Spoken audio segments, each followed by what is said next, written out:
দিয়েছি যে রাষ্ট্রপক্ষ থেকে রাষ্ট্রীয়ভাবে একদম প্রজ্ঞাপন জারি করতে হবে, যে রাষ্ট্রীয়ভাবে স্বীকৃতি দিতে হবে তিতুমির বিশ্ববিদ্যালয়। আমাদের একটাই দাবি যে তিতুমির বিশ্ববিদ্যালয় হতে হবে। এখন দেখেন, আমরা যেখানে কালকে বলে দিয়েছি যে আমাদের তারা যদি রাষ্ট্রপক্ষ থেকে স্পষ্ট বার্তা না আসে, তাহলে আমরা কালকে যে ঐতিহাসিক Barasat barricade two north city আমরা বলেছি উত্তর, আমরা আজকে 4টা পর্যন্ত টাইম দিয়েছি, আলটিমেটাম তাদেরকে দিয়েছি। 4টার মধ্যে যদি স্বীকৃতি না আসে তাহলে আমরা কিন্তু আন্দোলন নিয়ে আমরা কিন্তু ঐতিহাসিক বারাসাত টু নর্থ সিটি আমরা কিন্তু তাহলে উত্তর ব্লকেট করব। লিখিত ডকুমেন্ট মন্ত্রণালয়ে হস্তান্তর করলাম। আমরা যখন নির্দিষ্ট মেয়াদের মধ্যে রেসপন্স না পেয়ে আমরা যখন যোগাযোগ করলাম, ওখান থেকে রেসপন্স আসলো যে আপনাদের ডকুমেন্টটা হারিয়ে গিয়েছে। একটা শিক্ষা মন্ত্রণালয়, একটা দেশ, সেই দেশের একটা মন্ত্রণালয়, সেই মন্ত্রণালয়ে এরকম একটা গুরুত্বপূর্ণ ডকুমেন্ট হস্তান্তর করার পরে মন্ত্রণালয় থেকে সেটা হারিয়ে যায়। আমরা যে বলছি এই দেশে এলিটিও লুটপাটের শিক্ষা বাণিজ্য গড়ে উঠেছে, শিক্ষা সিন্ডিকেট গড়ে উঠেছে এবং সেটা লিড দিচ্ছে আমাদের সেই মন্ত্রণালয়। সেটার প্রমাণ হচ্ছে আমাদের এই অবস্থা। তিতুমির বিশ্ববিদ্যালয়ের দাবিতে অনশনকারী ছিলে 5 জন, পরে একজন অ্যাড হয়েছে 6 জন।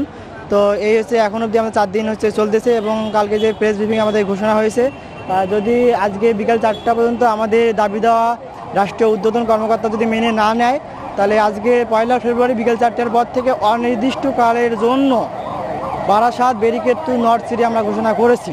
এই যে সরকারের ভিতরে যারা আছেন কর্তৃপক্ষ, তারা হচ্ছে এই সরকারকে সর্বোচ্চ অসহযোগিতা করছেন, করে যেন মানুষদেরকে খেপিয়ে তোলা যায়, মানুষদেরকে রাস্তায় নামানো যায়, এই সরকারকে প্রশ্নবিদ্ধ করা যায়, এই ভিতর থেকে তারা চেষ্টা করছেন।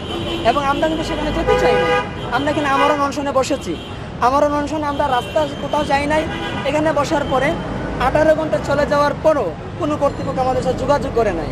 এবং আপনারা জানেন, আমরা ওই দিন এখান থেকে যখন রাস্তা অবরোধে গিয়েছিলাম, আমাদের শিক্ষার্থী ভাই বোনেরা যখন 18 ঘন্টা বসেছিল, সেখানে বসে থাকার পরে যখন তাদের অবস্থা আশঙ্কাজনক হয়েছিল, তাদের ভাই বোনেরা এসে যখন এদের অবস্থা দেখছে, এই পরিস্থিতি ক্যাম্পাসের মাঠে খেলা চলছিল, এইটা দেখে আমি নিজে গিয়ে ওখানে যে দায়িত্বপ্রাপ্ত শিক্ষক ছিলেন তাকে অনুরোধ করেছিলাম যে আপনারা এটা বন্ধ করুন, শিক্ষার্থীদের আপনারা আটকাতে পারবেন না।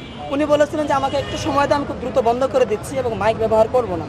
এবং আমরা কিছুক্ষণ পরেই দেখলাম আমাদেরকে খেপিয়ে তোলার জন্য আমাদের দিকে মাইকটাকে দিয়ে হচ্ছে সেই গান, এখানে খেলা চললো এবং সাংস্কৃতিক অনুষ্ঠান চললো। সেটা দেখে এক পর্যায়ে শিক্ষার্থীরা বিক্ষুব্ধ হয়ে পড়লো এবং তারা রাস্তা অবরোধ করলো। প্রায় 3 জনের মতো আছে, তাদেরও আর কি শারীরিক অবস্থা খুবই খারাপ। এখন তারা ঢাকা মেডিকেলে ভর্তিতে আছে। আর দেখা যাচ্ছে কি অনেকে 48 ঘন্টার পর 54 ঘন্টার মতন অনশনে আছে। এই বিষয়টা খুবই ক্রিটিক্যাল, নিজের শরীরকে উন্নয়ন করা বা ধরে রাখা। এখনও দেখা যাচ্ছে অনেকে আপনার প্রাথমিক, গতকালকে আমাদের প্রায় 5 জনের মতো হাসপাতাল নেওয়া হয়েছিল, তাদেরকে প্রাথমিক চিকিৎসা দিয়ে আবার আমার এখানে আনা হয়েছে, ঠিক আছে। কিন্তু আপাতত এখনও 3 জন আছে হাসপাতালে। তো এখন এবার চলতেছে খুবই খারাপজনক অবস্থা। এখনও দেখা যাচ্ছে কি আজকেও কয়েকজনে অসুস্থ হয়ে যেতে পারে বেশি পর্যায়ে, তো তাদের আবার আমাদের হাসপাতাল নিয়ে যেতে হবে।